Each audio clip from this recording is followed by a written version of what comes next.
যাদের ছাড়া একটা দিনও কাটতো না, আজ তাদের ছেড়ে হাজার মাইল দূরে চলে যাওয়ার পালা। জীবনের সবচেয়ে কঠিন একটা দিন আজ, এটা ভেবে চলে যাচ্ছে দূর ওই প্রবাসে, নিজের স্বপ্ন, আশা, সবার আশা পূরণ করার জন্য। আমার বাগ্নি বুক ভরা আশা নিয়ে সে দূর প্রবাসে চলে যাচ্ছে। তো এই ভিডিওটা অনেক দিন আগের করানো আর কি। ভিডিওটা কষ্ট পাবে বলে আর সারি নাই, করে রেখে দিয়েছিলাম। তো কবে গেছে না গেছে তো তা নিয়ে থাকছে আজকের ভিডিওটা। সম্পূর্ণ ভিডিওটা দেখবেন। তো আমাদের সাথে যাওয়ার পথে কী কী ঘটলো না ঘটলো আর তা নিয়েও থাকছে আজকের ভিডিওটা আর কি। তা সম্পূর্ণ ভিডিওটা আপনাদের সাথে শেয়ার করব। এই যে একটু আগে দেখলেন না যে চাকাগুলো একদম মানে ফেটে গেছিলো। তো আমরা অর্ধেক যাওয়ার পথে হচ্ছে আমাদের গাড়ির চাকা একদম ফেটে বাস্ট হয়ে গেছিলো আর কি। আল্লাহ আমাদেরকে বাঁচাইছে, হাজার হাজার আল্লাহর কাছে শুকরিয়া। ভালো একটা পথে রওনা দিছি, তাই হচ্ছে মানে আল্লাহ চাইছে, আল্লাহর ইচ্ছে হয়েছে, তাই হচ্ছে চাকাটা বসে গেছিলো। অনেক অনেক দূর ভ্রমণ করেও কোনো দুর্ঘটনা আল্লাহ মাফ করেও ঘটে নাই, তারপরেও আমাদের কোনো ক্ষতি হয় নাই। আস্তে করে হচ্ছে চাকা বাস্ট হয়ে গেছিলো, তো কিছু হয় নাই, কারো কোনো সমস্যাই হয়নি। তো হচ্ছে ওখান থেকে আমরা চলে গেছিলাম ডাইরেক্ট এয়ারপোর্ট, আর বলতে বলতে চলে আসলাম আর কি। তো আসার পরে হচ্ছে ওকে বিদায় দেওয়ার পালা। এখন এখানে তো কষ্টের মুহূর্তটা মানে আমি বলতে পারতেছিলাম না, আমার নিজের ভয়েস দিতেছি আর কষ্ট লাগতেছিল ওর জন্য।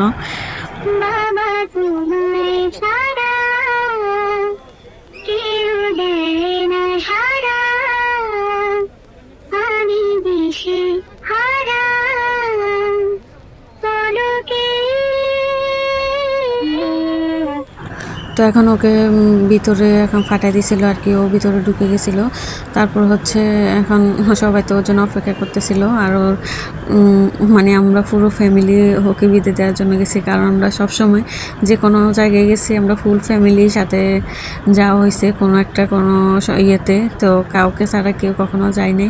তো আমি ভয়েস দিতে গেছিলাম, আমি ঠিক মানে খুবই ইমোশনাল হয়ে যাচ্ছিলাম ওর জন্য। জানি না কেন এত কষ্ট লাগতেছিল, অনেক দিন হয়ে গেছিলো ভিডিওটা। তারপরে হচ্ছে এখন ভয়েস দিতেছিলাম, তাও এমন।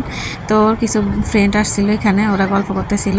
আর এখানে ওদের মানে ও যতক্ষণ পর্যন্ত না যাবে আমরা ততক্ষণ পর্যন্ত এখানে অপেক্ষা করব। আর এখানে দেখতেছিল আর কি যে কখন ট্রেন আসবে। আর এই যে সবাই সিরিয়াল ধরে দাঁড়িয়ে আছে, আর আমি একটু একটু ভিডিও করতেছিলাম। আর এই যে তারপর হচ্ছে ও ভিতরে ওর সব কিছু শেষ করার পর হচ্ছে আমরা এখন খেতে চলে আসছিলাম আর কি। ওর সব কমপ্লিট ওখানে মানে ওর যা যা দরকার মানে এয়ারপোর্টের ভিতরে সব কিছু করা শেষ অলরেডি। তারপর হচ্ছে আমরা এখন খাওয়া দাওয়া একটু টুকটাক নাস্তা করার পরে আবার হচ্ছে উপরে চলে যাচ্ছি আর কি। ওর প্লেন সার্ভে পাই রাতের, আর রাত্রে আর কি রাতের কয়টা জানি শিওর মনে নেই, অনেকদিন পরে ভয়েস দিতেছি, আসলে কোনো কিছুই মনে নেই আমার। তারপরে হচ্ছে প্লেন ছাড়ার পরে আমরা আস্তে আস্তে রওনা দিয়ে দিব আমাদের বাসার উদ্দেশ্য আর কি। তো আমার ভিডিওটা যদি তুমি দেখে থাকো, বাগ্নি আর নাম বললাম না আর কি, তুমি কিন্তু ইমোশনাল হইও না প্লিজ প্লিজ, কারণ তুমি ভিডিও দেখলে অনেক কান্না করে দাও পুরনো ভিডিও দেখলে, তাই ভয়েস ছাড়ি না।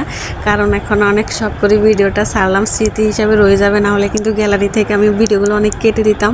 তাই ভাবলাম যে ভিডিওটা করে ছাড়ি। তুমি কিন্তু ভিডিওটা মানে দেখি ইমোশনাল হইও না প্লিজ, আর ভিডিওটা পারলে শেয়ার করে রেখো।